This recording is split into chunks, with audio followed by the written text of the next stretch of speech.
నమస్తే నేను మీ కుప్ప పద్మిని ఇన్నాళ్ళు మీ సపోర్ట్ ని నాకు అందిస్తూ మీ ప్రేమని నాకు అందిస్తున్న ప్రతి ఒక్కరికి కృతజ్ఞతలు ఇప్పుడు చూడబోతున్న ఈ వీడియో కూడా ఖచ్చితంగా మీకు ఉపయోగపడుతుంది లైక్ షేర్ అండ్ సబ్స్క్రైబ్ చేసి మీ ఇష్టాన్ని అలాగే మీ సపోర్ట్ ని నాకు అందించండి అలాగే ఈ వీడియో పట్ల మీ అభిప్రాయాన్ని కమెంట్ సెక్షన్ లో కమెంట్ చేసి నాకు తెలియజేయండి నమస్తే వెల్కమ్ టు అవర్ ఛానల్ నేను పద్మిని ప్రస్తుతంతో పాటు ప్రముఖ ఆధ్యాత్మికవేత్త ఆస్ట్రో న్యూమరాలజిస్ట్ ఎనర్జీ వాస్తు స్పెషలిస్ట్ శ్రీ విద్య ఉపాసకురాలు శ్రీమతి జయప్రద గారు మనతో పాటు ఉన్నారు మాట్లాడదాం జయప్రద గారు నమస్కారం అండి నమస్తే అమ్మ శ్రీమాత్రే నమః దేవి నవరాత్రిలోనే ఉన్నాం మీకు దేవి నవరాత్రిలో శుభాకాంక్షలు మీకు కూడా శుభాకాంక్షలు అన్న దసరా శుభాకాంక్షలు ప్రేక్షకులకి దసరా శుభాకాంక్షలు thank you so very much చాలా అద్భుతమైనటువంటి విషయాల్ని తెలియజేస్తూ ఉన్నారు మీరు దేవీ నవరాత్రుల్ని పురస్కరించుకుని మనం ఆయా రోజుని బట్టి ఆ అమ్మవారి ఆరాధనని చాలా అద్భుతంగా వివరిస్తున్నారు దాంతో పాటు ఆ అమ్మవారి ఆరాధనతో పాటు ఏ గ్రహశాంతి జరుగుతుంది అనేది కూడా చెప్తున్నారు ఖచ్చితంగా ఇది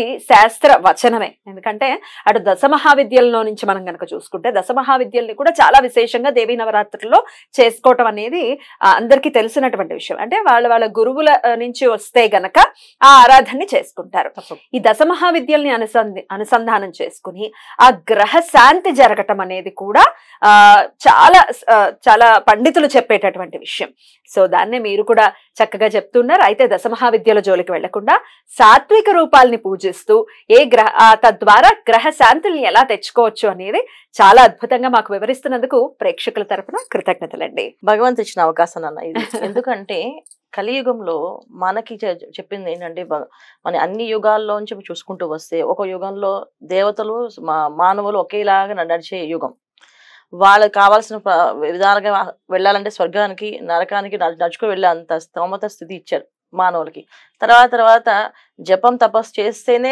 కనిపించారు ఆ తర్వాత వచ్చి అనుష్ఠానం పూజలు చేసి హోమాలు చేస్తేనే కనిపించారు కానీ కలియుగం వచ్చినప్పటికి ఏమైందంటే నామాన్ని చేస్తే కూడా నేను పలుకుతాను అని చెప్పాడు ఆయన సో నామాన్ని చేస్తే పలికినప్పుడు మనం ఎందుకు అంత తీవ్రమైన తపస్సులు తీవ్రమైన పూజలు చేయాలి చేయగలిగిన స్తోమత ఉన్న వాళ్ళు చేయగలిగిన శక్తి ఉన్న వాళ్ళు చక్కగా చేసుకోవచ్చు ఒకవేళ చేయలేని వాళ్ళ పరిస్థితి ఏంటి అంటే చెయ్యాలేము అనే బాధ లేకుండా మనం ఇవాళ ప్రత్యామ్నాయం అంటే వాళ్ళు చేయలేమో అని బాధపడకుండా ఒక రోజైనా మంచిగా నిష్ఠగా చేయండి 9 రోజులు చేయాలని సంకల్పం ఉన్న వాళ్ళు చక్కగా చేసుకోవచ్చు వాళ్ళ ఆచారం నియమాలు మన ఇంటి ఆచార ప్రకారంగా ప్రతిరోజు నిత్యం చేసే వాళ్ళు ఉన్నారు 9 రోజులు మొత్తం ఉపవాసం ఉండి పాపం 10వ రోజు భోజనం చేసే వాళ్ళు కూడా ఉన్నారు ఈ నవరాత్రులు చేసే మొత్తం అసలు తినరు నవరాత్రులు అంతా కూడా ఏంటంటే పళ్ళు రసం పళ్ళు తినడము పానీయాల మీద ఆధారపడి ఉంటారు జ్యూసులు తాగడం ఆ 10వ రోజు దశమి రోజు భోజనం చేస్తారు అలా నిష్ఠాగరిష్ఠులు కూడా ఉన్నారు మన దగ్గర ఇప్పటికీ చేస్తున్నారు అలాగా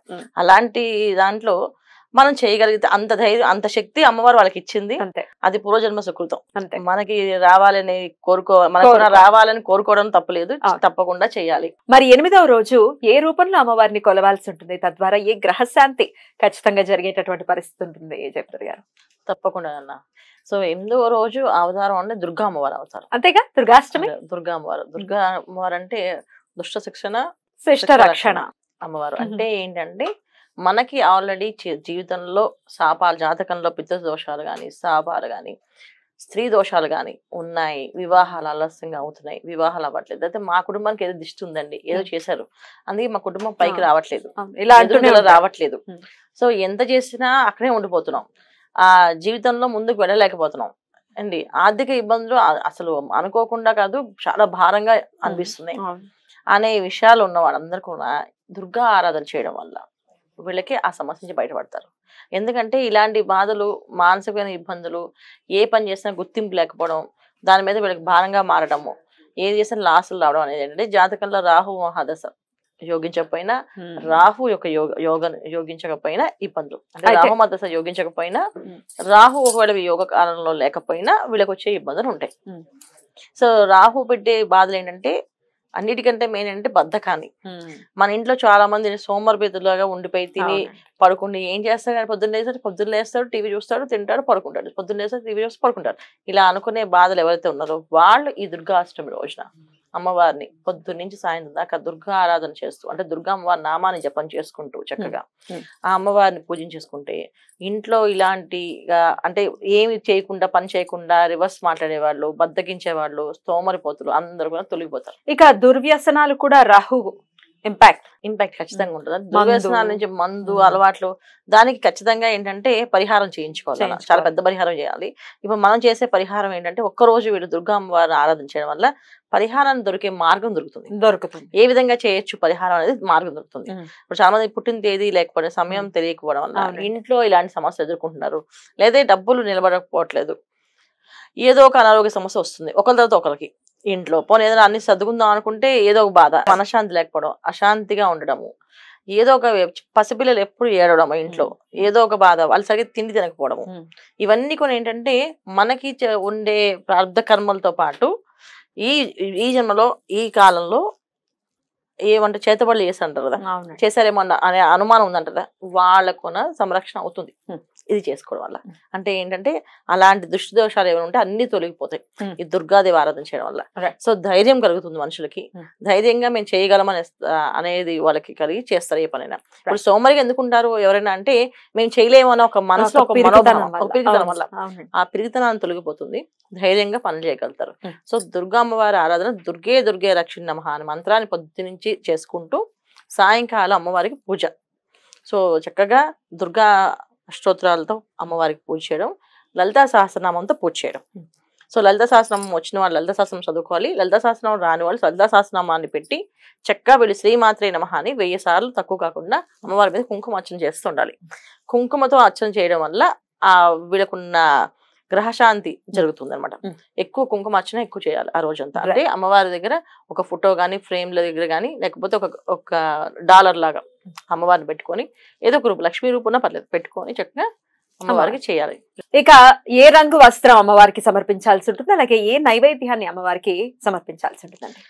ఇంట్లో వీళ్ళు ఏంటంటే నిమ్మకాయలతో అమ్మవారికి 108 నిమ్మకాయలతో మాల వేయడం, తర్వాత ఎర్రని వస్త్రాలు అంటే రెడ్ కలర్ చీర, రెడ్ కలర్ గాజులు, మొత్తం రెడ్ అంటే మిరపకాయ ఉంటుంది బ్రైట్ రెడ్ కలర్, ఆ కలర్ చీర జాకెట్ అమ్మవారి నైవేద్యం పెట్టాం. గారెలు నైవేద్యం పెట్టాం అంటే మినువులతో నానబెట్టి, మినువులు అంటే మినపప్పు ఫైన్ కాకుండా పొట్టుతో ఉంటుంది మినపప్పు. అవునండి. సో మినువుల్ని నానబెట్టి మినప గారెలు, సో మినప గారెలు వేయడం, నిమ్మకాయ పులిహోర అమ్మవారికి నైవేద్యం పెట్టడము, ఈ విధంగా ఆరాధన చేయడము. ఒక ముత్తైదుని ఎర్ర చీర ఎర్రని గాజులు ఇచ్చి ఆవిడకి వాయినం ఇవ్వడం, అలాగే బాల ముత్తైదుకున్న ఎర్రని లంగా జాకెట్ కానీ ఎర్రని గౌను కానీ ఇచ్చి బాల చక్కగా పసుపు పారాయణ పెట్టి కాళ్ళకి వాళ్ళకి ఆరాధించాలి అమ్మవారిని. అనుగ్రహం అమ్మ మాకు ఈ సంవత్సరం అంతా మాకు అన్ని అనుకూలంగా మార్చిరా అనుగ్రహించు అని చెప్పి దండం పెట్టుకోవడం. ఈ విధంగా చేయడం వల్ల వీళ్ళకి మంచి ఫలితాలు అందుతాయి. సో దుర్గే రక్షణ నమః అనే మంత్రం కంటిన్యూ జపం చేసుకుండాలి. ఈ పూజ చేసేటప్పుడు గట్టిగా అరవడం కానీ గట్టిగా మాట్లాడడం కానీ అనేది ఉండకుండా ప్రశాంత వాతావరణంలో అమ్మవారిని అర్చించాలి. ఎందుకంటే మనకి స్థిరం అనేది కలగడమే కష్టం. ఎందుకంటే రాహుగ్రహం కానీ కేతుగ్రహం కానీ ఎప్పుడు కూడా ఏంటంటే మన బుద్ధిని పక్కదారి పట్టించేస్తాయి. చేయాలనిపిస్తే ఆ రోజు ఏదో ఒక ఫోన్ వచ్చి భయపడ్డము, బాధపడ్డము, ఆ రోజు ఇంట్లో ఏదో గొడవ పడ్డము. ఎందుకంటే మనం చేసే సమస్యల నుంచి బయటపడాలి కదా చేస్తున్నాం. అలాగే పరీక్షిస్తుంది అమ్మవారు. ఏ పరీక్ష అయినా మాకు పెట్టకుండా అమ్మ మమ్మల్ని అనుగ్రహించు అని చెప్పి ఆవిడకి ఈ నామాన్ని జపం చేసుకుంటూ పూజ చేయాలి. ఈ విధంగా చేయడం వల్ల మంచి ఫలితాలు. అమ్మవారిని ఏ రూపంలో కొలుచుకోవాలనేది నెక్స్ట్ వీడియోలో తెలుసుకుందాం. థ్యాంక్ యూ అండి. నమస్తే. నమస్తే అమ్మ. శ్రీమాత్రే నమః.